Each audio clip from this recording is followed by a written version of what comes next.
Então vamos ler Oséias 3:1. Romualdo, comece por favor. Oséias 3:1. E o Senhor me disse: vai outra vez, ama uma mulher, amada de seu amigo, contudo adúltera, como o Senhor ama os filhos de Israel. Embora eles orem para outros deuses e ame os bolos de uvas. Pode continuar. E compre-a para mim por 15 peças de prata, e por um homer e meio homer de cevada. E ele lhe disse: tu ficarás comigo muitos dias, não te prostituirás, nem será de outro homem. Assim também eu esperarei por ti. Isso, muito bem. Houve uma ruptura entre Oséias e Gomer. Não se sabe quanto tempo que ficaram afastados ou divorciados. E infelizmente esse é o termo que a Bíblia vai usar ali. Tanto é que no capítulo 3, o Senhor manda Oséias de novo. Só que agora é uma situação pior, porque agora a sua ex-esposa, ela pertence a um homem. Ela agora é uma prostituta com preço pago, como se fosse assim. É exclusiva, né? É como se fosse um aluguel mesmo. Eu vou pagar 6 meses de aluguel de você. Esse é o que pelo menos o texto vai indicar. Oséias 3 está após o divórcio e a profecia do novo casamento a ser cumprido nos tempos do Messias. Além disso, o período indefinido em que Gomer esteve sob controle de seu marido, mas sem nenhum de seus antigos privilégios, retrata com precisão a história de Israel, especialmente o do Reino do Norte, mas também de Judá, por longos séculos depois. O período intertestamental em que Israel não teve profeta, há um intervalo de séculos entre o Antigo e o Novo Testamento. Quantos?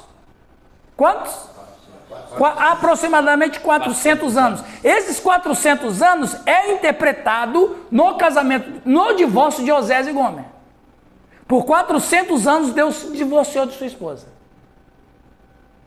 Ele não falou por sonho, não falou por profeta, não falou por sacerdote, não falou por sacrifício, nada. 400 anos que Deus se ausentou. Foi o tempo de separação entre Deus e seu povo. Nem rei, e durante o qual geralmente foram subjugados a estados hostis. Você lembra que todo o avanço das outras nações aconteceu no período intertestamentário. Aí nós tivemos o avanço dos persas, depois nós tivemos o avanço de Alexandre, depois nós tivemos o avanço dos Seleucidas, depois nós tivemos o avanço dos romanos. Onde Deus estava? Deus estava fora, tratando do seu povo, ausente do seu povo.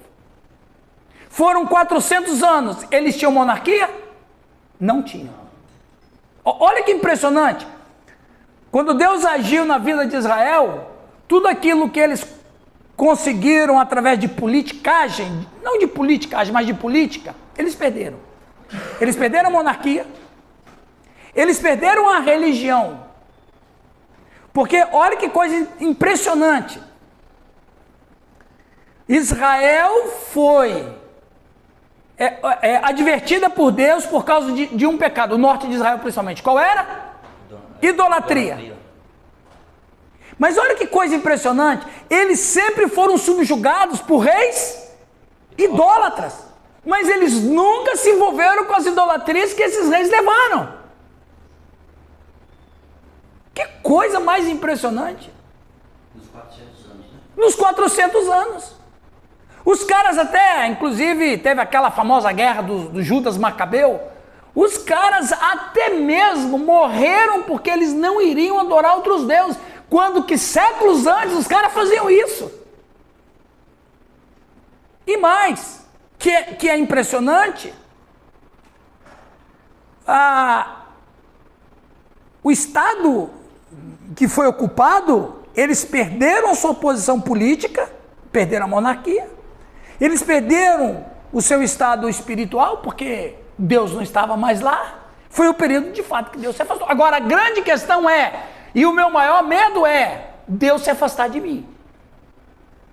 Porque se Deus não é bem-vindo num lugar, Ele não vai estar lá. Eu posso entristecer o Espírito Santo, mas eu jamais posso apagar o Espírito Santo da minha vida. Não é? A Bíblia diz, e não entristeçais o Espírito de Deus. Então é possível que eu entristeça o Espírito Santo. E é possível também que eu vou apagar o Espírito Santo da minha vida. E uma das coisas, irmãos, que nós devemos tomar muito cuidado, principalmente os pastores, vocês que são líderes de célula, quem é líder de célula aqui, levante a mão. Pastor tem um montão, pastor não vale, só quem é líder de célula. Vocês que são líderes de células, têm que cuidar muito, zelar muito do povo que vocês estão pastoreando, porque vocês também é um tipo de pastoreio, para que esse povo, Alex, não venha permitir que o Espírito Santo seja apagado. Porque daí já foi, né? Então a gente tem que ter cuidado com isso. Então ele fala o amor Chesed, que é esse amor, ame uma mulher, mas na verdade não é uma outra, é a própria Gomer, ok?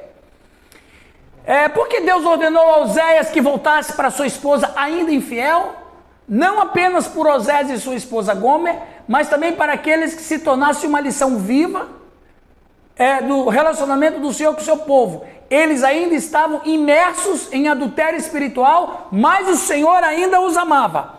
Nós estávamos comentando no final da aula da semana passada. Você imagina a situação aqui, Calixto? O sujeito vai numa zona de prostituição e casa com uma prostituta. Já começa mal, né? Mas ela vai continuar na zona de prostituição. Ele só vai casar com ela, mas ela vai continuar prostituta. Os caras olham aquilo, os amigos do Oséias olham aquilo e falam o quê? Mas você é trouxa mesmo, hein? Como é que você casa com uma mulher de prostituição, uma prostituta profissional, casa e ainda assim permite que ela continue no trabalho? Você é muito trouxa. Você vai aceitar essa condição? Aí tem um divórcio.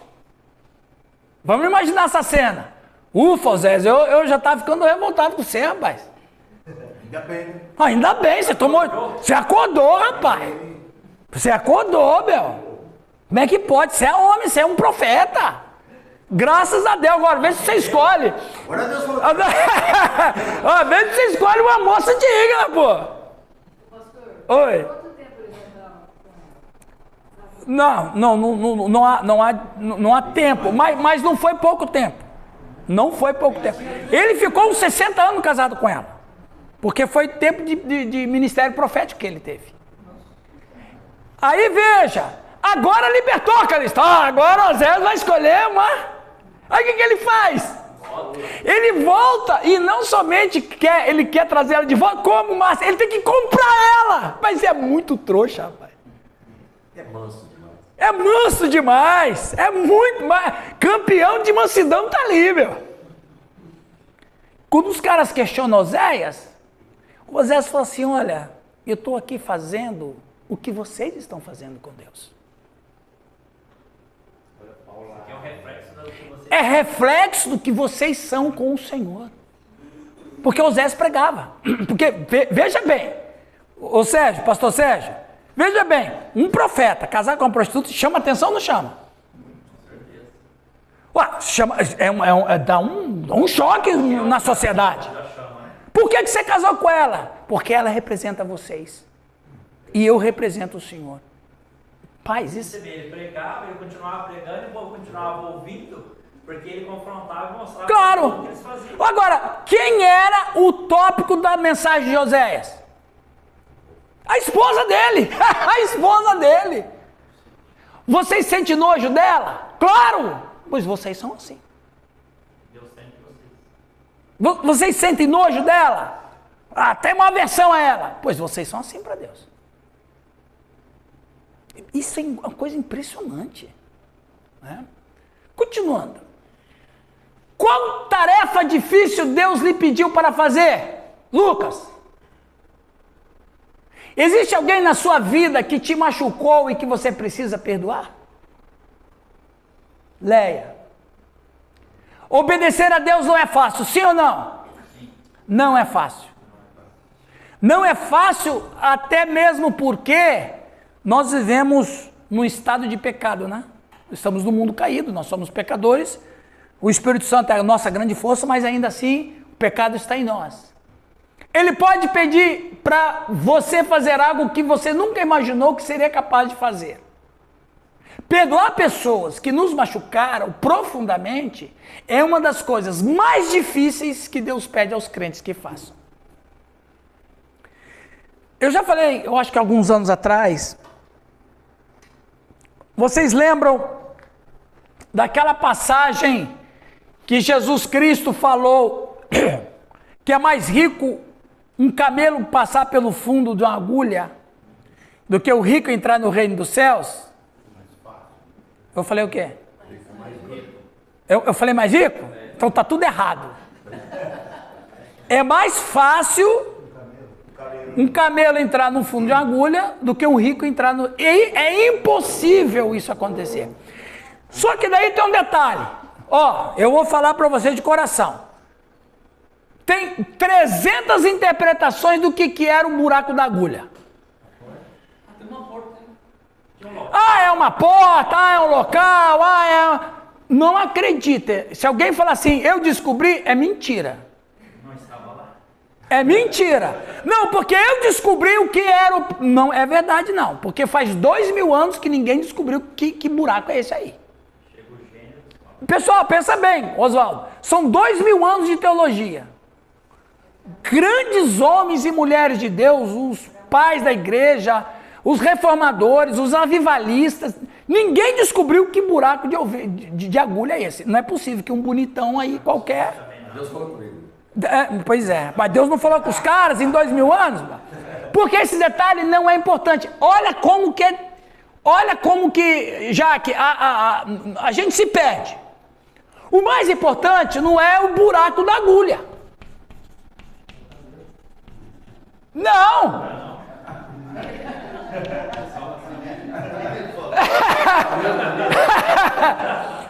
Veja, o detalhe aqui não é o buraco da agulha e o detalhe aqui também não é o camelo. Qual é o detalhe maior? O detalhe maior é esse aqui. Um rico não entrar.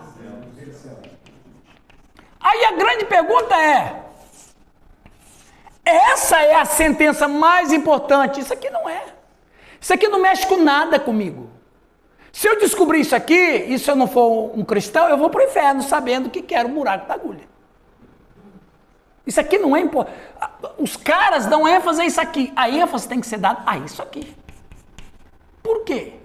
Por que é impossível? Aí você tem várias interpretações. Não, eu não sei se vocês acharam uma, pelo menos eu tenho uma. Isso aqui eu tenho. O mais fácil é isso aqui. E o que é? É o seguinte. Quando Jesus diz que é impossível.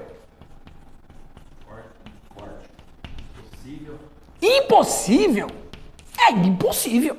Não é possível. Ora, se é impossível, o que Deus não pode? Mas é impossível para o homem, não para Deus. Não, é impossível. Se o cara não vai ser salvo, nem Deus vai salvá-lo. Olha lá, ele aqui está igual o Cristiano Ronaldo. Lembra que o Cristiano Ronaldo, quando ele jogava no Real Madrid, o Cristiano Ronaldo foi substituído, em vez dele assistir o jogo dos colegas, ele ficou vendo os vídeos dos gols dele lá no YouTube. Lembra dessa cena? Ele tá a mesma coisa, ele está aqui, mas está vendo a pregação dele ali, ó.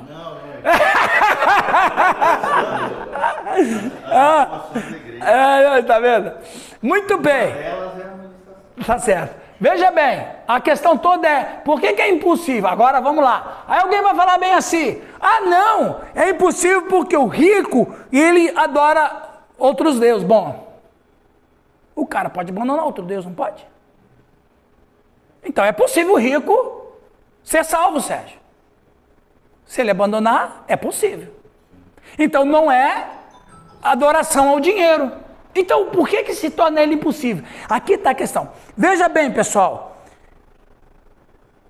Se nós escrevemos aqui um documento, nesse documento a gente vai escrever bem assim. Nós vamos ter no CETEL no final do curso, nós vamos ter uma feijoada. Todo mundo está de acordo. Beleza.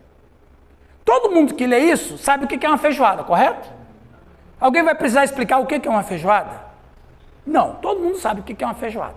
Aí esse escrito nosso some e 2000 anos depois um arqueólogo doido acha aquele documento e fala assim, nós aqui do CETEL, aí eles vão procurar o que era o CETEL, era um seminário. Vai ter feijoada, os caras vão falar assim, o que é feijoada? Que ensinamento é esse? O que é feijoada? Feijoada a gente sabe. O que é uma feijoada? É um feijão cozido com ingredientes de carne suína. Eu preciso dizer o que é uma feijoada? Mas daqui a 2000 anos, quem achar isso escrito não sabe o que é uma feijoada. Assim é a Bíblia. Tem coisas que a Bíblia não dá detalhes, porque todo mundo conhecia. Na época todo mundo conhecia, culturalmente, historicamente, não há muitos detalhes de certas coisas, porque os leitores sabiam o que estava se tratando. Quando Jesus disse que é impossível um rico entrar no céu, a gente fica aí catando cavaco para descobrir, só que os caras lá sabiam, por uma razão muito importante, por causa disso aqui, ó, ano jubileu. O que era o ano jubileu, pastores? Era o perdão total. Perdão das dívidas, é o ano da redenção, é restituição de terras, era uma libertação. Então, o tema do ano jubileu é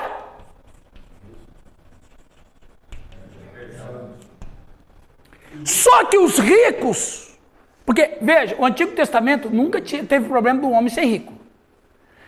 O problema é, ele não pode ser rico demais. Então, qual era o problema dos ricos dos dias de Jesus? Ninguém estava nem aí para ano jubileu.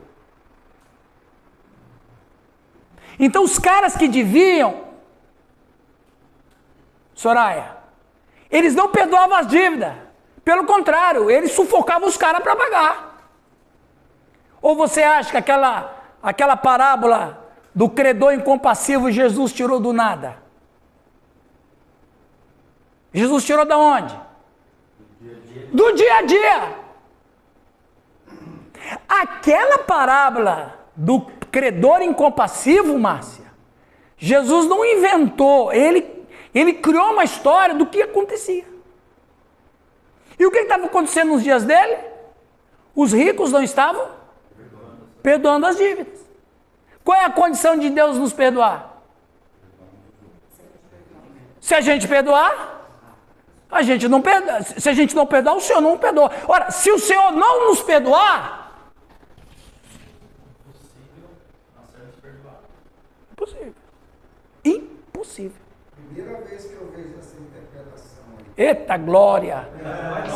Isso aí não foi Carlos Santos. Não foi. É meu pai que está no céu. Aleluia! Aleluia! Exatamente. Está no Pai Nosso que Jesus ensinou. Ó, está no Pai Nosso, está na parábola do credor incompassível, aí ele vai dizer, paga-me o que me deves. Aí o cara fala, não, mas nós estamos no ano jubileu. Que ano jubileu? Paga o que me deves.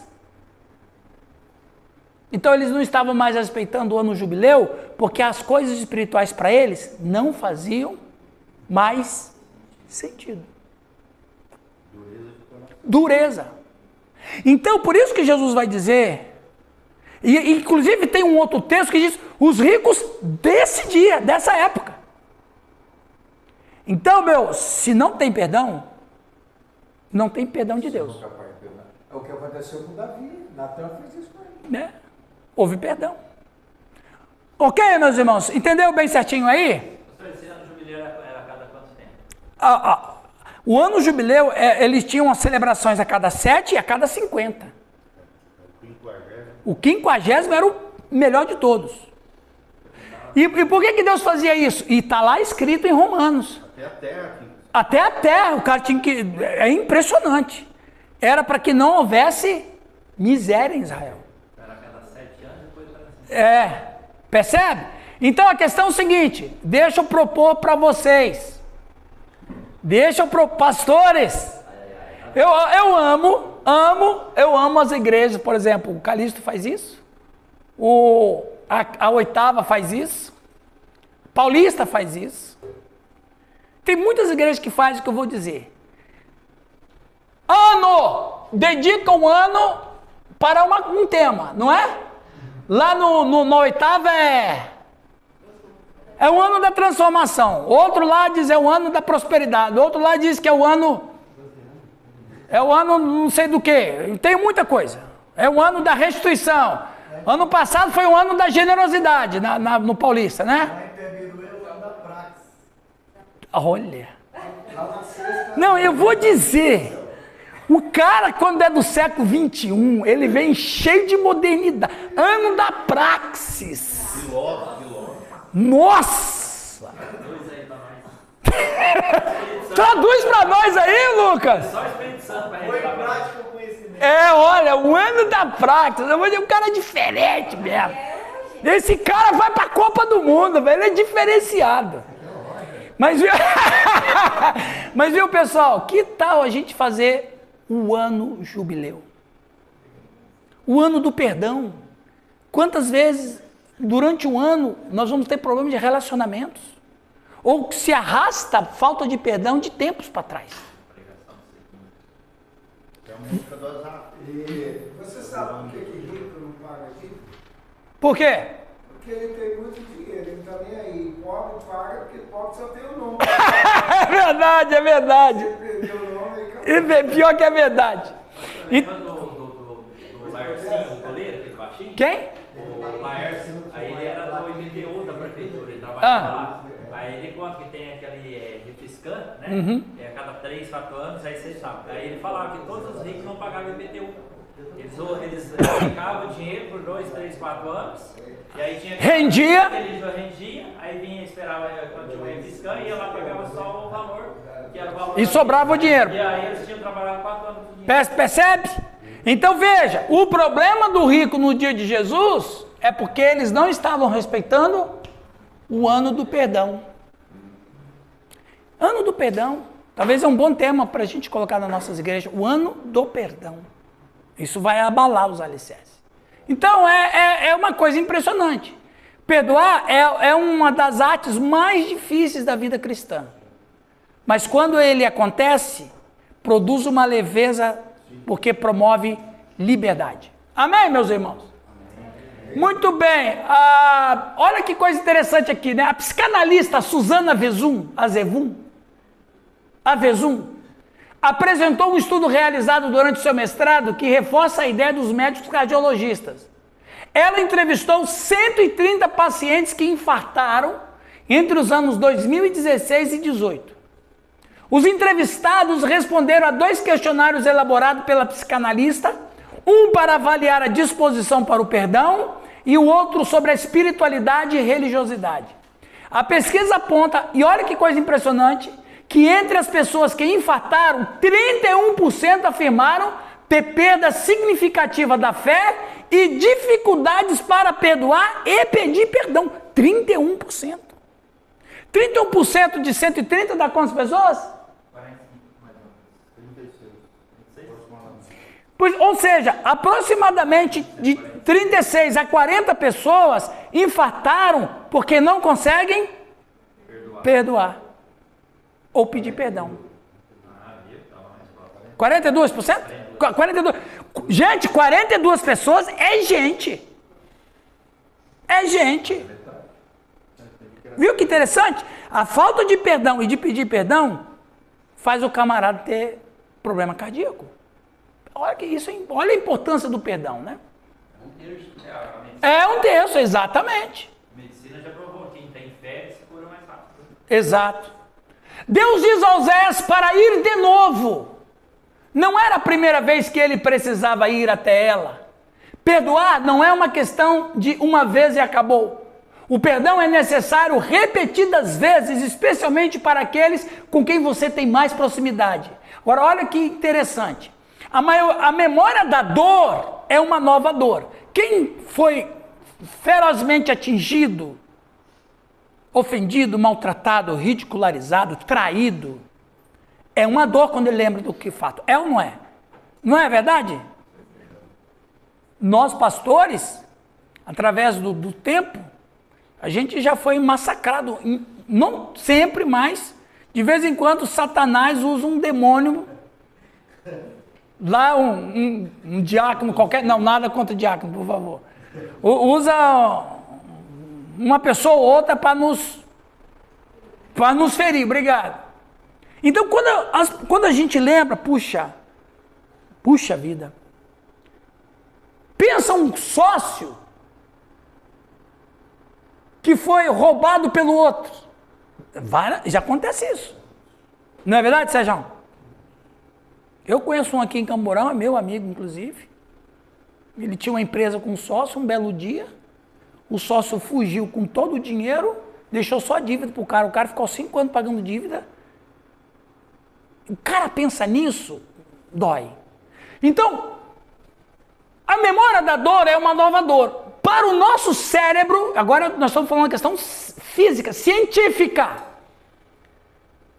Para o nosso cérebro, uma memória é um retorno ao momento e a tudo que o momento nos proporcionou. Quem está magoado e ferido, quando lembra do fato, pode ter passado 4 anos, 5 anos. Agora olha aqui, o perdão desconecta a memória do sentimento. Por isso o perdão não nos faz esquecer. Ele não apaga a memória, mas dá um novo sentido para ela. Então, e isso é uma coisa impressionante, porque quando de fato há um perdão, o cérebro desconecta da dor. Fisicamente falando, neuralmente falando. Lembra, mas não dói. Lembra, mas não dói. Não tem mais azedume. A bilis fica sossegada. Não tem mais amargor na boca. Isso é um processo de Deus. Por isso que o perdão é libertador. E é isso que Deus está querendo falar para as pessoas. Então, e aqui Deus quer falar com a gente. Se a gente tem algum motivo para perdoar alguém, vamos perdoar. Uma coisa importante, e isso é importante falar também, Li. O que está registrado nas reservas de pensamento não tem como ser tirado. Não tem como ser deletado. Então, Brenda, a única maneira é criar novas memórias. Porque as novas memórias substituem as que estão doentes. E novas memórias só podem ser acrescidas quando há uma desconectividade do nosso cérebro à memória da dor. E quando é o auto-perdão? Esse é mais difícil. O pastor Sinei está falando, e com relação ao auto-perdão? Esse é mais fácil a Soraya perdoar a Márcia do que a Soraya perdoar a si mesmo. Sim, Oswaldo. O perdão é o seguinte também, a pessoa às vezes fala de boca, né? Eu perdoo, mas a ação dela depois não condiz que ela... Exatamente. Perdoar é esquecer, voltar ao estado original. Isso. Perdoar é esquecer no coração, não na memória. Porque se cria uma nova memória. Ok? Isso é importante a gente trabalhar nas nossas igrejas. O perdão eu creio que é um pouco mais difícil, porque com relação a outra pessoa você não convive tão 24. Exatamente. Agora contigo... Você não tem como se anular. Interessante isso, uns pesquisadores canadenses, eles fizeram uma pesquisa com animais. E eles chegaram a uma conclusão. Olha que coisa interessante, Ramiro. O animal, ele não tem memória da dor. Por exemplo, se você bater num cachorro, ele sente dor na hora. Depois, ele não sabe mais o que é dor. Isso é interessante, os caras são feras. Então, o animal, se ele vê que ele está sendo ameaçado, o instinto dele se leva a proteger, mas não porque ele está com medo de sofrer dor, porque ele não lembra. Ele só sofre a dor. Agora, a gente não esquece da dor, não é não? Rapaz, se você que sofreu uma queimadura, uma quebradura, um estiramento muscular, É, pastor Oswaldo? Você lembra, rapaz, aquilo dói, né? A gente fala? Nossa, na atleta, ele só tem lesão dos craques. Rapaz, você dói, hein? Rapaz, é uma martelada. Agora, quem já levou martelada no dedo? Porta de carro, topada na pedra do inverno. Você tá de chinelo. Olha, tá vendo como é que vocês lembraram da dor? Dor de dente. Dor de dente.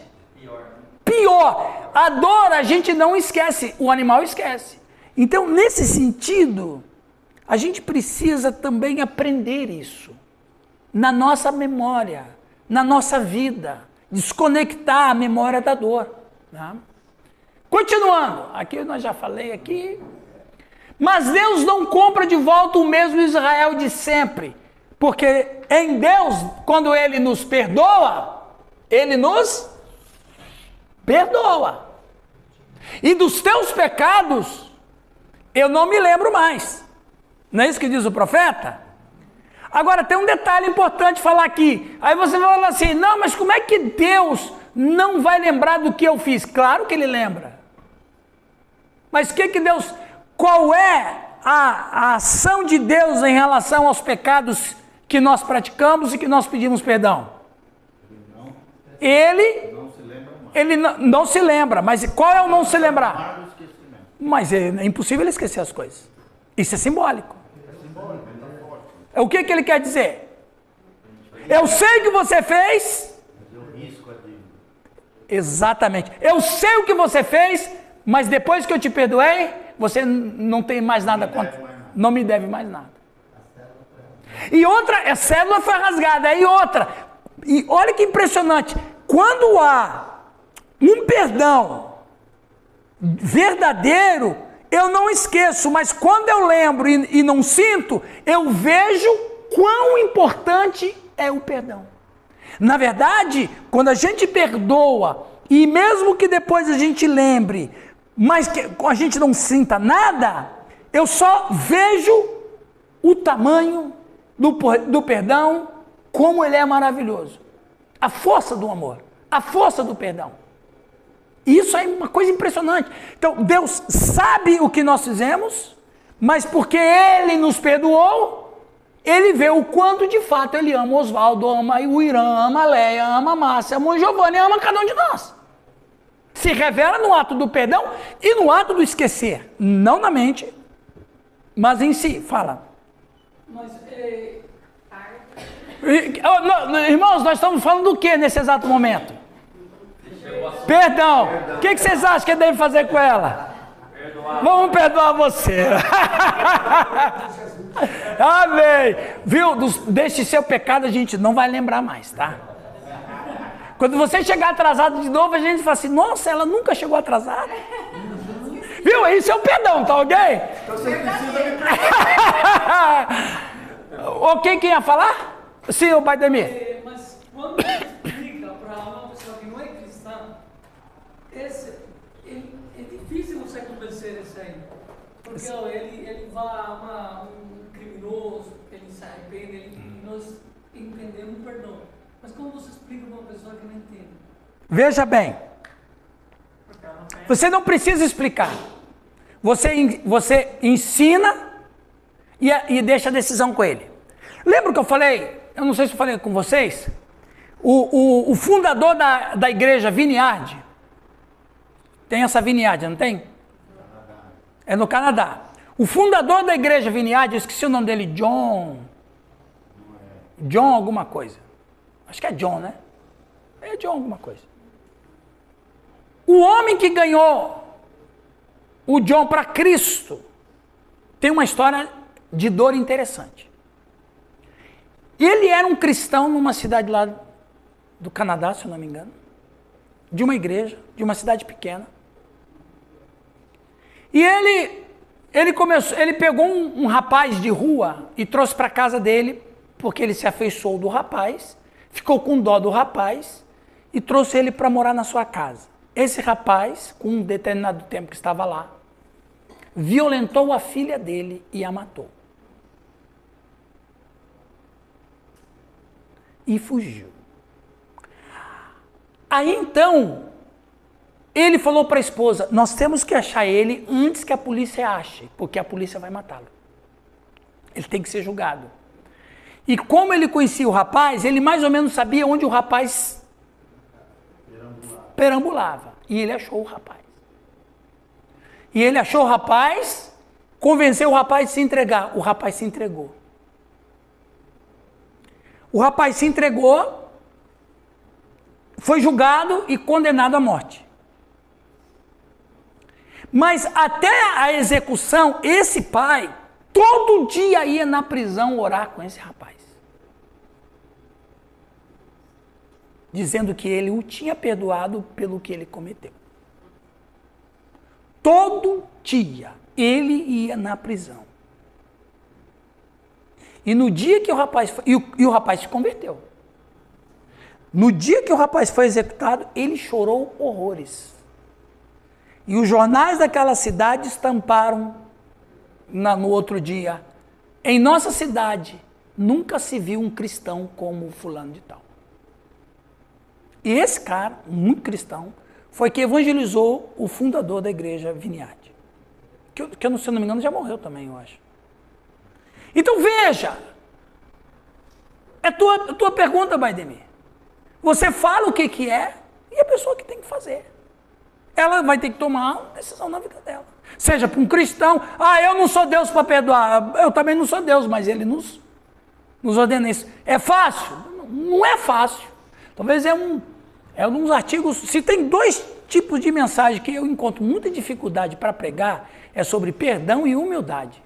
Porque se você vai com muita humildade, você está com mentira. É difícil isso aí. São 2 temas dificílimos. Na verdade, isso é uma obra do Espírito Santo. Claro que é. É nosso falar. Exatamente. O Espírito Santo vai convencer. Exatamente. Fala, Márcia. É uma pergunta, não sei se às vezes pode até ser meio boba, mas... Não. O perdão é algo divino, a gente poderia dizer. É uma ação divina. Uma ação divina sobre uma pessoa, tornando essa pessoa apta a perdoar. Seria isso? O perdão não é a partir de mim, é a partir de algo que vem... Exatamente. Isso. Por que então que tem pessoas que perdoam tão fácil enquanto outras são tão duras? Se essa ação vem de cima? Depende muito da abertura que a pessoa dá para o Espírito Santo. Tem pessoas que resistem ao Espírito Santo. Não, pois é, mas indo na esteira do que a Márcia está questionando, vai você. O perdão o ato de perdoar é uma ação sobrenatural. Mas Deus só pode entrar num coração que está amolecido. Um coração que está aberto para isso. Mas Deus respeita. Veja, a única coisa que Deus não tem da gente é a nossa vontade. Se Ele pega a pessoa, invade o coração da pessoa para que ela perdoe, é a mesma coisa. Não tem um monte de cartomante aí que faz serviço para paixão? Não tem uns caras que falam assim, você que quer sorte no amor, procure... Quer dizer, o cara vai atrás de uma cartomante, a mulher vai atrás de uma pessoa que faz uma magia para o outro se apaixonar, e talvez o outro até se apaixone, vamos dizer que se apaixone, mas não é uma coisa natural, é porque o cara estava debaixo de feitiço. Deus não faz isso. Se Deus invadir o coração de uma pessoa, torcer a mão dele para perdoar, não está sendo o perdão verdadeiro, porque o perdão é uma ação, Márcia, é uma ação voluntária. E essa voluntariedade só é possível se a pessoa de fato sentiu vontade através do Espírito de Deus. E muitas coisas podem acontecer por isso. Pastor, me permite, sentindo uma experiência que acho que explica muito isso. Igual ela falou, é uma decisão. Eu queria muito perdoar, porque aquilo me doía, me machucava, o que uma pessoa me fez. Eu não conseguia. E eu orei por mais de 3 meses. Eu falava assim, Senhor, tira isso de mim, eu não quero sentir isso. Mas eu não conseguia. Até eu falo assim, me emociono, porque era uma coisa de minha. E da noite pro dia eu acordei e eu tinha perdoado. Não me pergunta como. Assim, foi o tempo em oração, Deus tirou a dor. Aquela dor que eu não conseguia nem comer, nem dormir de mágoa da pessoa, acabou. E eu passei a olhar para a pessoa de uma forma piedosa. Mas graciosa. Foi claro que não fui eu. Entendeu? Não, mas eu decidi que eu queria e eu pedi. Eu também já aconteceu comigo, de eu ter por anos, assim, e de repente eu pedindo para Deus, eu quero perdoar, mas ainda não consigo, ainda não perdoei, até que de repente eu me vi livre daquele sentimento. Certo. É a decisão Sabe? que vem. Mas eu tinha esse relacionamento ali, eu estava buscando. Tentando. Né? Então, eu sinto que realmente foi Deus me amolecendo. Amém. Mas parece que tem gente que tem uma resistência. Tem. Eu fico pensando assim, será que a gente dá limite para a ação de Deus? É. O meu coração limita a ação de Deus? Limita. Sobre a vida? Limita. A dureza. É a dureza. Deus limita, Márcia, porque ele não invade. Quem invade o coração do homem é Satanás. Deus não invade o coração porque ele não é manipulador. Se você diz, vamos pegar na fala da Liane, se é uma decisão sim, essa decisão é, como você disse, a pessoa já quebrou todos os protocolos que ela tinha contra isso. Ela decide perdoar. E ela diz, e antes dela decidir perdoar, ela já decidiu para Deus ajudá-la a perdoar. Então o problema está entre eu e Deus. Como você orou, Senhor, eu preciso perdoar, eu não consigo. Quebra isso em mim. É uma coisa, é uma ação muito boa. Então Deus não tem poder para mover? Claro que Deus tem poder para mover. Mas se ele fizer isso, ele tira aquilo que é de mais sagrado que ele deu para nós. A escolha. Veja, é aquela história, eu vou voltar aqui a dizer. Você só pode amar, Márcia, num ambiente onde você pode não amar. Amor coagido não é amor. Não é amor. Porque assim, eu convivo com uma pessoa, ou tenho alguém assim, que eu percebo que tem um coração muito duro. Né? E eu percebo que o coração duro dessa pessoa vai ser então o que vai limitar a ação de Deus sobre a vida dela. Vai. Eu orando por essa pessoa, porque ela talvez está cega. Certo? A ponto Certo. de não entender. Certo. Eu intercedendo no lugar dela. Deus poderia amolecer o coração dela? Claro, você intercedendo pela pessoa, sim, com certeza. Intercedendo por ela, e Deus vai mostrar coisas para ela. Deus vai falar o coração dela. E isso pode acontecer da pessoa amolecer o coração, como pode ser de Deus falar com ela, ela se convence, mas ela ainda resiste. Mas vai chegar um tempo que ela não vai resistir mais. A resistência, ela é limitada.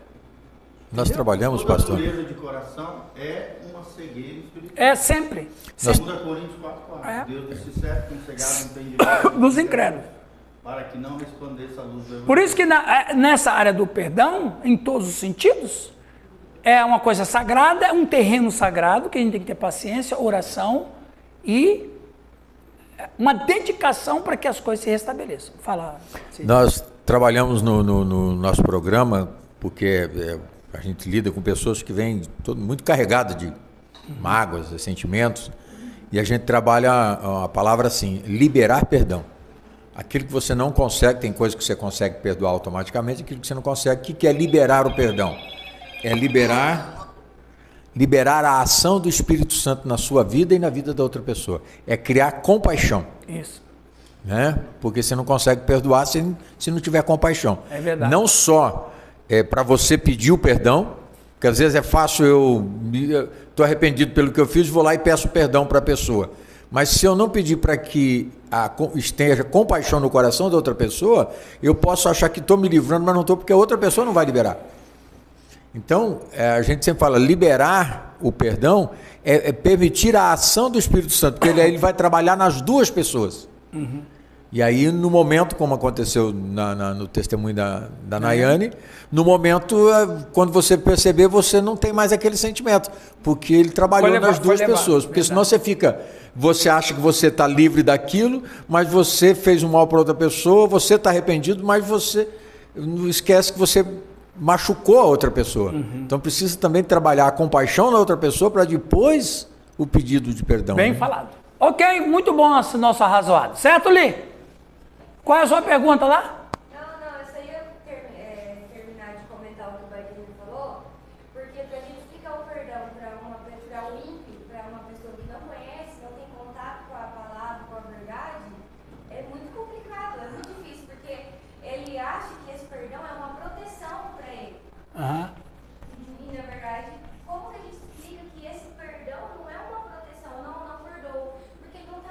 Veja,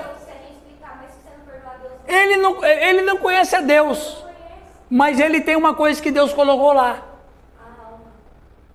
Não adianta. Deus é perfeito. Ele colocou dispositivos em todos os seres humanos. Ele tem a alma dele, ele não entende os processos do perdão, mas se você falar de perdão para qualquer pessoa, ímpio ou não, ele vai entender a linguagem disso. Mesmo ele não tendo. Então, ele tem uma alma que fala com ele, que incomoda ele, que aborrece ele sabe disso. Essa leitura é universal, até entre os pagãos. Então vamos tirar o ímpio, porque o ímpio está no mundo cristão, né, Márcio? O ímpio está no mundo cristão. Vamos pegar os pagãos. Eles trabalham essa questão do perdão também. Os índios lá no meio da floresta, eles também têm o processo do perdão entre eles. Onde que o cara aprendeu isso? Na lei de Deus. É no coração. Continuando. Ele quer um novo Israel. Oséias não dá muito dinheiro por Gomer, mas agora ele é o dono dela.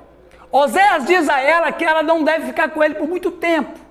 Ela não deve se tornar uma prostituta de novo. Oséias também diz que não terá relações sexuais com ela. É possível que seja isso que o versículo 3 significa. Oséias quer manter sua esposa segura, mas ele também quer transformá-la em algo melhor. Então, Oséias vai lá, ele vai lá onde tem a Gomer agora, tem um dono, não é marido, é um dono. E ele compra a Gomer de novo. E aí o povo pensa assim, puxa vida, agora que ele poderia casar com a moça direita, não, ele volta para ela e paga ainda para ela. Seu Zé não é homem não, hein? Seu Zé não pode ser homem não, hein? Não é normal. Vamos ler o 3 lá, por favor. Alguém lê o 3? Microfone em ação. Cadê o microfone especial? Quem vai ler? 3, Amós, Oséias 3:3. E lhe disse: Tu esperarás por mim muitos dias e não te prostituirás. Não, só um instantinho, é antes disso. É o 2. É o 2? Comprei-a, pois, para mim por 15 peças de prata e 1 gomer e meio de cevada. Isso, vamos lá. Puxa vida, tem uma coisa errada. Tá. Segundo algumas estimativas, essa aqui é um gomer, viu, pessoal? Procurei assim, eu tenho que achar esse trem aí para mostrar para o povo como é que é. Isso aqui é um gomer. Isso aqui é uma moeda encontrada dos dias de Oséias. Isso é um gomer. Segundo algumas estimativas, o pagamento em espécie de um gomer, está escrever errado ali, e meio de cevada, era aproximadamente equivalente a 15 shekels de prata. Se isso estiver correto, Oséias pagou aproximadamente 30 shekels para resgatar sua esposa. Isso corresponderia ao cronograma de pagamento de 30 shekels, 15 em dinheiro e mais 15 em cevada. Olha lá. É o pagamento de 30 para uma mulher de 20 a 50 anos. Então, Gomer, ela tinha aí entre 30 e 50 anos de idade. Olha que coisa. Olha como a gente vai descobrindo a idade das pessoas, né? De que a gente está falando? O Oséias tinha por isso aí também, 30, 40 anos de idade. O preço... A moeda de Israel até hoje. É, até hoje. Que dá mais ou menos 30... Shekels. 20 dólares. 20 dólares, né? Olha que coisa impressionante. O preço é humilhante. Ele paga o preço de um escravo comum por sua própria esposa, demonstrando a profundidade da sua queda e o grande custo de sua redenção. Destaca que o pecado escraviza. Então, olha que interessante. É exatamente isso que Deus vai fazer em Cristo. Porque quando Jesus Cristo morre na cruz, inclusive, eu quero reforçar o convite, dia 3 de abril, nós vamos ter aqui no CETEL o dia de jejum, oração e cultos, as 7 palavras da cruz. Então, vocês que não têm compromisso naquele dia 3 com suas igrejas, é um feriado, aliás, é um feriado, e é por isso que o CETEL está promovendo isso, porque nós cristãos estamos perdendo a espiritualidade da Páscoa. A Páscoa está se tornando um feriado qualquer, como um 7 de setembro, um 12 de outubro, e é o feriado único sagrado do ano. Então nós vamos concentrar tudo, vamos trabalhar com crianças, nós vamos ter muitas coisas acontecendo aqui durante esse culto, as 7 palavras da cruz, vamos ter testemunho, música especial, vídeos, vai ser uma festa, ok? Vamos ter oração, começar de 8 da manhã às 3 da tarde. Às 3 da tarde a gente termina a programação com a ceia do Senhor e depois a gente vai oferecer um café colonial para os irmãos. A gente não vai oferecer o churrasco porque ficar o dia inteiro sem comer churrasco depois vai passar mal. Então tem que ser um cafezinho, um pão, uma fruta, um queijo, essas coisas, ok? Então fica estendido. Vamos começar às 8. O pastor Giovanni vai ter uma palavra. Qual é a sua palavra? Está a 6ª palavra. Jesus na cruz disse 7. Cada um vai dizer uma palavra. Ele vai dizer, está consumado. Um outro vai dizer, em tuas mãos entrego o meu espírito. Outro vai dizer, tenho sede. Outro vai falar, Pai, perdoa, eles não sabem o que fazem. Está muito especial. Cada culto vai ter duração de 50 minutos, mais ou menos. Vai ter muita coisa acontecendo. Aí fica o convite para quem quiser participar, ok? Muito bem, e foi isso que Jesus Cristo fez. Lá na cruz, ele disse essa palavra, tetelestai, em grego, que significa está pago. Na verdade, consumado não. Sabia que não está consumado? Exatamente. A consumação só vai acontecer quando ele voltar. Porque 1 Coríntios 15 está dizendo, o último inimigo a ser destruído é a morte. Então, enquanto a morte não é destruída, não tem nada consumado. Nós estamos indo para a consumação. Mas o primeiro estágio da nossa redenção já está pago. Por exemplo, como o pastor Oswaldo compra sempre carro zero, e, por exemplo, ele paga o carro zero, né? Não, mas ele é fera nisso.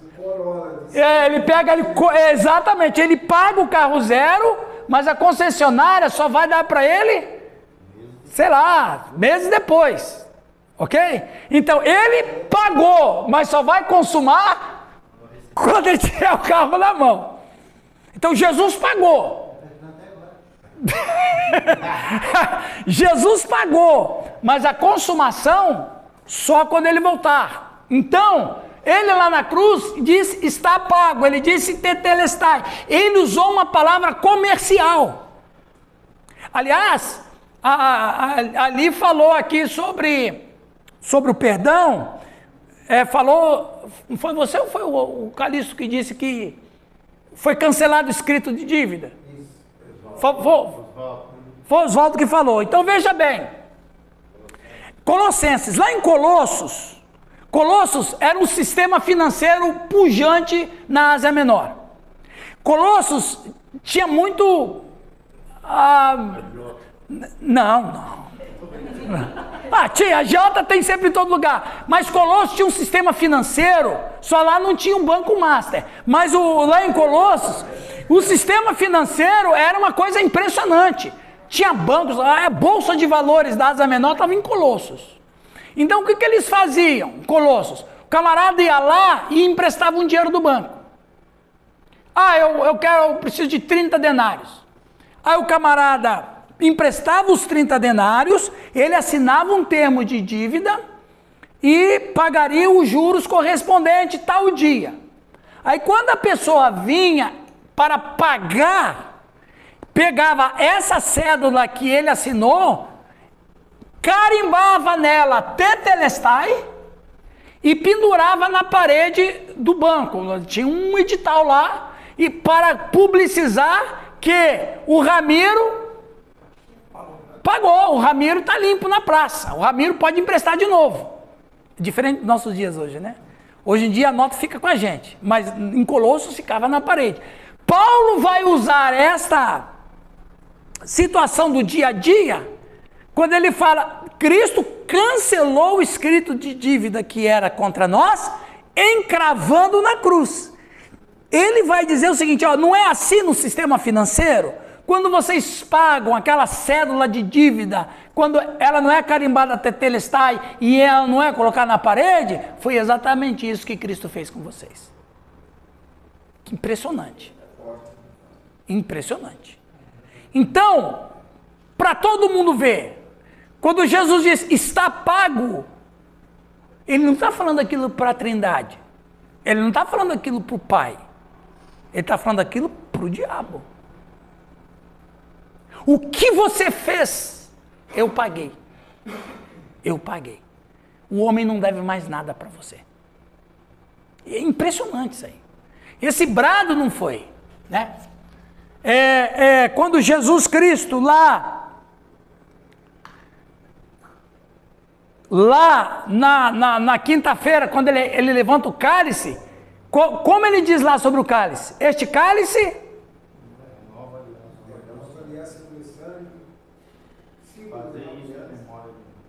Agora eu pergunto, aliança quando? Quando que ele fez aliança com a gente? Aquela aliança foi a aliança que ele fez na Trindade, antes da fundação do mundo. Lembra que a Bíblia, eu fico arrepiado com essas coisas de Deus. Lembra lá em 1 Pedro, quando diz que o Cordeiro de Deus foi morto antes da fundação do mundo? Ou seja, a Trindade fez uma aliança.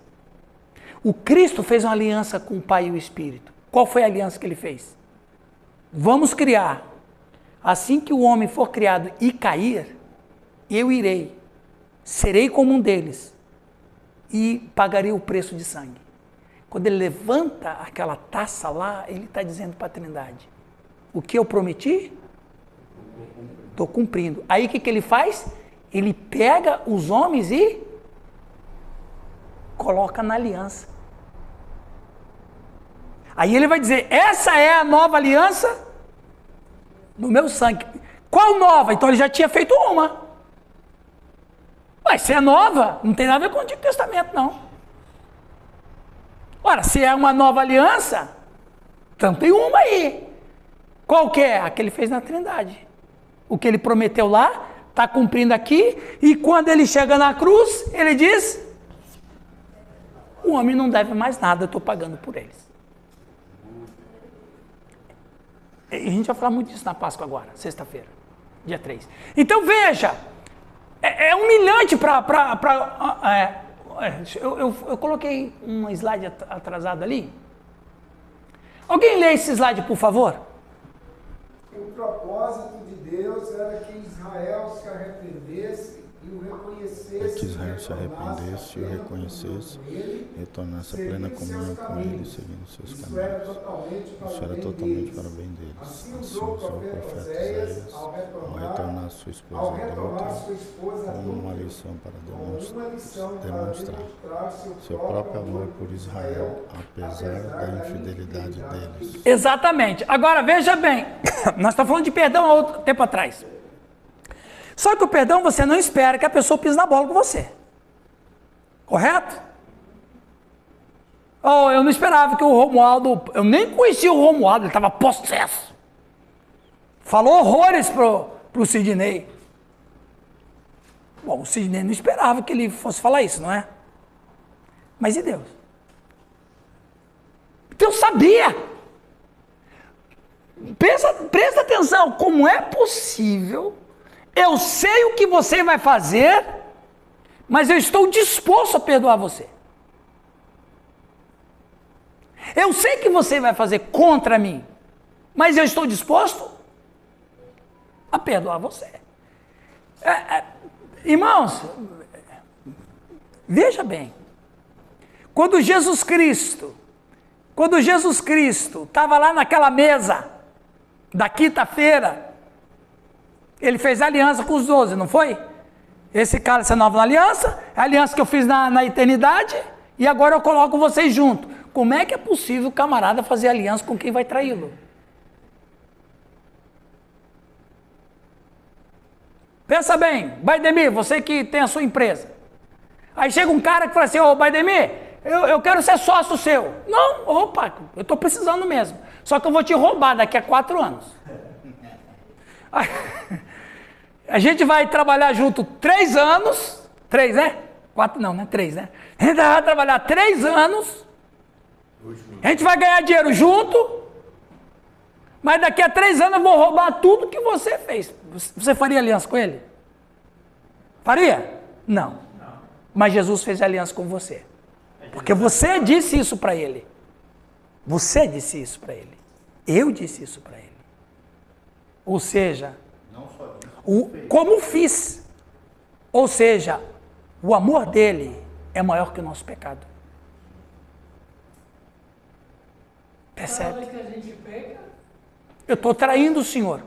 reforça a aliança. Aí ó Senhor, misericórdia. Ele nos perdoa e diz, eu já sabia que você ia fazer isso, mas eu te amo mesmo assim. Então, é o amor de Deus que nos atrai ao perdão. É o amor de Deus que nos conduz ao Gólgota, de onde a gente não deve sair. De vez em quando a gente sai, viu, Márcia? De vez em quando a gente sai do Gólgota, tá? Mas quando ele nos perdoa, ele diz assim, volta para o Gólgota, meu filho. Eu quero você aqui no Gólgota. Então, é impressionante isso. O amor de Deus é impressionante. Paulo usa a palavra constrangedor. Quando eu era novo convertido, eu ficava pensando, puxa, mas como é que pode? Eu não entendia. Eu não entendia o que o amor de Deus é constrangedor. Eu não entendia. Aí depois eu entendi. Porque veja bem, vamos dizer, eu faço todo mal intencional contra o Oswaldo. Todo mal intencional. Eu faço por intenção. Aí lá na frente eu me arrependo e digo para o Oswaldo, Oswaldo, me perdoa. Ele fala, não, mas eu fiz porque eu quis. Não, mas eu te perdoo. Isso é constrangedor. O amor é constrangedor. Constrange. Eu fiz de tudo de mal com a pessoa. O que ela me deu em troca? Perdão. Isso é constrangedor. Por isso que Paulo vai dizer que o amor de Cristo nos deixa com vergonha. Entendeu? De nós mesmos, meu Deus. Tá? Continuando. A maioria dos estudiosos enfatiza o fato desses brindes serem uns... eu tenho que ler o brinde. Eu errei aqui a locação aqui. No versículo... o versículo 1 ainda. Alguém lê 1 ali, por favor. Microfone. 3:1. Vamos ler lá, Giovanni. Olha lá, 3:1.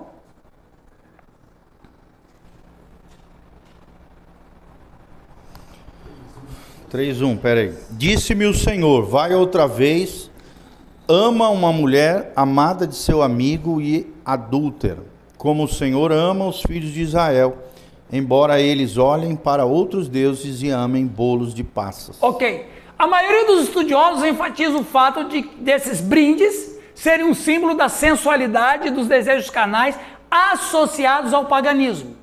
Mas é um pedacinho de bolo de passa, tá, pessoal? Parece uma pedra, mas eu quis colocar isso aí para vocês. É maçã, exatamente. Olha esse olhinho clínico aí. Mas acreditamos que há uma conexão ainda mais significativa. Os bolos de passas e maçã eram usados em rituais pagãos de fertilidade, possivelmente oferecidos como petiscos durante os festivais para Baal e outros ídolos. Ou seja, enquanto eles estavam em adoração aos falsos deuses nos cultos, eles distribuíam petiscos ou pedaços de bolo de... Então os camaradas, eles se alimentavam de bolo de Páscoa, mas bolo de passas, mas era uma comida consagrada aos deuses. E esses bolos de passas, o que para nós é uma delícia, para eles tinha um símbolo de fertilidade, de afrodisíaco, na cultura deles. Mas vocês podem continuar comendo bolo de passas, não tem problema nenhum. Porque o bolo de passa da tua casa, com maçã, é abençoado, é feito para o alimento e glória de Deus. Mas 2.700 anos atrás, lá naquela cultura, ele tinha uma outra conotação. Os bolos de passas, produtos da terra, olha lá, olha a matemática, a engenharia. Os bolos de passas, produtos da terra, eram vistos como presente de Baal. Então, Baal era o deus da fertilidade, dos tempos, da chuva e do sol. Ora, a terra produz alimentos, ok? Os alimentos são produzidos por causa... Não, fisicamente, por causa da chuva, do sol, fertiliza o chão. Então, quando eles comiam aquele bolo de passas entre eles do culto, eles estavam dizendo, nós estamos comendo porque Baal permitiu. A ideia era essa. Vamos lá. Assim foi o amor de Israel pela sensualidade grosseira do culto pagão, que formou a principal motivação de sua partida do Senhor. Isso aqui a gente já viu? Tá. Alguém lê esse slide, por favor? Quando Gomer foi recomprada, nós estamos quase terminando, pessoal. 5 minutinhos a gente termina. Olha lá, Cid. Deus com Israel. Agora você é realmente meu. Eu te fiz. Agora eu te comprei. História de redenção. Enquanto o Senhor te aperta junto a Ele, e Jesus diz, agora você é realmente meu. Eu te fiz. Você é minha pelo direito divino de criação, mas agora eu te comprei. Você fugiu, mas agora eu te comprei e te redimi. No capítulo 6, o profeta diz, vinde e voltemos ao Senhor, pois ele nos rasgou e nos curará. Após 2 dias, ele nos ressuscitará. No 3º dia, ele nos ressuscitará e viremos diante deles. Não tem, diante do trono fez uma música? Hã? É no 5, não no 6, né? É no 6? É no 6? Vamos lá. Direito de criação, direito de redenção. Só para terminar essa parte, para a gente tomar um café. Quando Israel entrou na terra prometida, presta atenção nessa história, hein? Quando Israel entrou na terra prometida, o Josué dividiu a terra, ok? Então, ele pegou a terra e dividiu em 12 pedaços. Cada pedaço pertencia a uma tribo. E cada tribo de suas famílias tinha um pedaço de terra. Entenderam? Então, cada tribo, um estado, um pedaço de terra. E cada família daquela tribo, a terra foi dividida para as famílias. Beleza? E aí, a Bíblia diz que seria em herança perpétua. Lembra do Nabote? O Acabe quis comprar a terra do Nabote. Aí porque as vinhas dele estavam maravilhosas. O Acabe quis comprar. E o que o Nabote disse? Por que não ia vender para o rei? Eu não posso vender. Eu estou proibido por lei. Você não está acima da lei. Tem uns caras que é assim, né? Acho que está acima da lei, né? Isso acontece em Israel, não acontece no Brasil. No Brasil, todo mundo está debaixo da lei, ninguém está acima da lei, todo mundo. Do presidente aqui no Brasil, é um paraíso em relação a isso. Mas lá em Israel, não. O rei se achava acima da lei. O Nabote diz, eu não vou vender. Não, eu te pago 3 vezes mais do que ela vale. Eu não posso vender. Não é minha, é herança perpétua da minha família. Está na lei. Bom, a história vocês sabem. Muito bem. Nabote morreu, né? Por isso. Aí o que acontece? Israel está oficializado, cada família tem um pedaço de terra, cada tribo tem a sua terra, beleza. Aí estabeleceu a lei. A lei é o seguinte: se alguém que tem uma propriedade, que é herança perpétua, o que ele vai fazer? Ele vai cuidar dela para sempre. Mas vamos dizer que o Oswaldo se endividou. De novo, o Oswaldo se endividou. Aí o Oswaldo falou assim: não, eu vou vender a terra. Vou vender a terra para o Lucas. Lucas, eu preciso de dinheiro. Você compra a minha terra? Compro. Só que o Lucas sabia que no final de um tempo ia ter o quê? O ano jubileu. Aí em todos os negócios feitos, se desfazia. Porque a terra é herança perpétua. Ok aí? Mas vamos dizer... Hã? Por isso que existiu o ano de jubileu? Exatamente. Exatamente. Todo mundo perdoava a dívida financeira e todo mundo perdoava a dívida da terra. Por isso hoje o Israel está querendo tomar as terras que estão ali na fronteira. Que é deles, de direito. Faz parte da herança perpétua. Faz parte da herança perpétua. Exato. Olha que interessante, hein? Aí o que acontece? O sujeito vai e vende.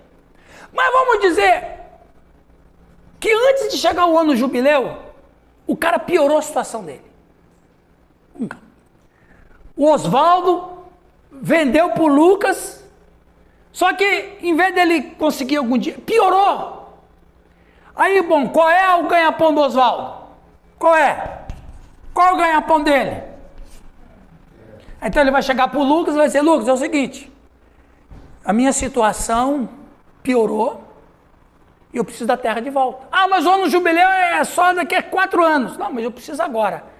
Muito bem. Aí o Calixto é primo do Oswaldo. O Calixto é primo do Oswaldo. O Calixto vai falar assim, Oswaldo, a situação ficou difícil. Então, o Lucas, não tem problema, eu vou comprar terra para você. Você não tem dinheiro, eu vou comprar para você. Aí o Calixto vai comprar a terra de novo. Aí, diante da lei, o Calixto tem um nome, Redentor. Porque a lei vai dizer que um parente próximo tem que recomprar a terra, para que o Oswaldo não fique em miséria. É o caso de Boaz, exatamente. É o caso de Boaz. Então, olha como tudo foi feito certinho. Mas vamos dizer assim, não, o Lucas diz, o Oswaldo é que se lasque. O Oswaldo é que se lasque. Ele me ofereceu a terra. Eu não vou vender para você não, o Calixto. Não vai? Não, não vou. Então, pela lei, o Calixto pode arregimentar um exército, porque diante da lei, o Lucas agora não é mais o proprietário, ele é o posseiro, ele é o invasor. Aí o Calixto, junto com o Oswaldo, pega as suas famílias, seus amigos, pega todo mundo, vai com o exército para lá para expulsar o sem terra, porque agora ele é um sem terra. E o Oswaldo, mais o Calixto, com o seu exército, podia até matar o Lucas, que não ia dar nada. Por quê? Porque ele estava ocupando a terra ilegalmente. Esse processo chamava-se redenção. E o Oswaldo e o Calixto é o redentor. Nós fizemos um mau negócio com Satanás. Deus nos deu a terra. Mas nós achamos interessante vender o que Deus nos deu.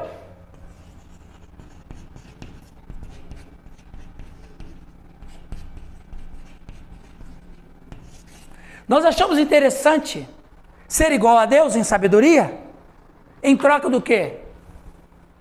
Do corpo, da alma e da terra, do planeta. Então nós fizemos um péssimo negócio. Nós ficamos numa situação pior. O que aconteceu na história?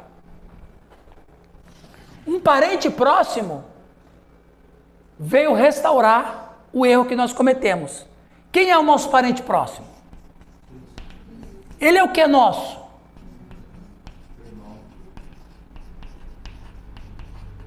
O que ele fez? Como?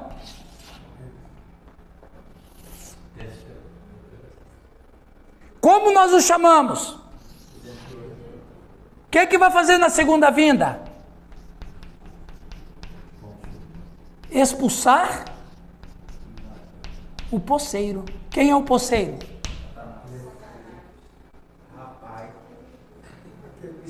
chifre lá que eu trouxe. Ó a butuca do olho da... Percebe? Que coisa... E ó, pena que não tem um advogado aqui hoje, né? Mas essa lei também tem mais ou menos parecido aqui no Brasil. A coisa se alastrou para todas as nações. Percebe? Jesus vai voltar com o quê? Para fazer o quê? Por que ele vai... Qual é a figura dele? O leão é manso? O leão é carniceiro. O leão é matador. Eu vejo alguns cristãos dizendo, ele Jesus, o leão de Judá, ele é o leão de Judá, não é para nós não. É para o diabo e os ímpios. Por isso que o ataque de Israel é rugido do leão. Exatamente. Bem lembrado, Calixto. Por que o ataque de Israel foi o rugido do leão? Se bem que o leão nosso já veio, não, o leão não veio, né? Veio primeiro o cordeiro e em breve vai vir um leão. O cordeiro veio primeiro. O cordeiro veio para salvar. Ele veio para... Agora ele vem para... Por isso que ele colocou lá o rugido do leão, porque os judeus estão esperando o leão até hoje. O leão até hoje. Eles não entenderam. Eles não entenderam. Ele agora é o cordeiro, ele só é leão naquele dia. E os anjos que vão vir com ele, não é para bater palmo para a gente. Tem um exército que está aqui. Diabo e seus anjos e os demônios. Amém, meus irmãos? Vamos tomar um café?